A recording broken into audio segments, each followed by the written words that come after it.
மரியாதைக்குரிய அமித்ஷா அவர்கள் மதுரை வருகிறார்கள். நாங்கள் எல்லாம் மிகுந்த உற்சாகத்தோடு அந்த நிகழ்ச்சியில் கலந்து கொள்ள செல்கிறோம். மதுரை என்றாலே சங்கம் வளர்த்த தமிழ். அதனால் நாங்கள் எல்லாம் அங்கே உற்சாகம் அடைவதில் எந்தவித மாற்று கருத்து இருக்க போவதில்லை. ஆனால் திராவிட முன்னேற்ற கழகத்திற்கு தான் நாங்கள் மதுரையில் கூடுனாலே அவர்களுக்கு ஒரு அச்சம் வருகிறது. ஏனென்றால் மீனாட்சி ஆட்சி புரிவது, நாங்களெல்லாம் வணங்கும் மீனாட்சி எங்களுக்கு அருள் புரிந்து விடுவாள் என்றும், முருகன் எங்களுக்கு மதுரையில் அருள் புரிந்து விடுவார் என்றும் பயப்படுகிறார்கள். அதனால்தான் சேகர்பாபு போன்றவர்கள் நாங்கள் பயபக்தியோடு முருக மாநாடு நடத்த இருக்கிறோம். அவர்கள் பயத்துடன் அந்த முருக மாநாடை அவர்கள் பார்க்கிறார்கள்.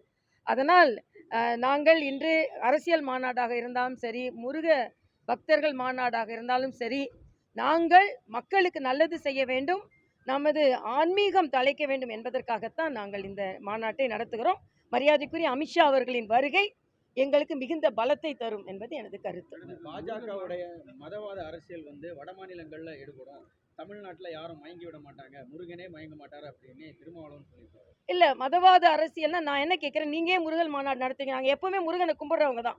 நாங்கள் எப்போவுமே முருகனை கும்பிடுபவர்கள். முருகனை கும்பிடல தப்பில்லை. ஆனால் நீங்கள் முருகனை பற்றி நம்பிக்கை இல்லைன்னு சொல்லிட்டு முருக மாநாடு நடத்துனது தான் மக்களுக்கு சந்தேகத்தை ஏற்படுத்துகிறது. அதனால் அண்ணன் திருமாவளவன் கவலைப்பட வேண்டாம். எங்களதெல்லாம் மனிதத்துவம், மதவாதம் கிடையாது, மனிதத்துவம். நேற்று கூட கன்னியாகுமரியிலேருந்து காஷ்மீர் வரைக்கும் பெருமைப்படும் அளவிற்கு பாலங்கள் திறந்து வளர்ச்சிக்காகத்தான் மோடி இருக்கிறார். அதனால் கவலைப்பட வேண்டாம். 2026 நீங்கள் ஓய்வெடுக்கலாம், எங்களுக்கு வெற்றி வரும். அதனால் எதெல்லாம் அப்புறம் பேசிக்கொள்ளலாம்.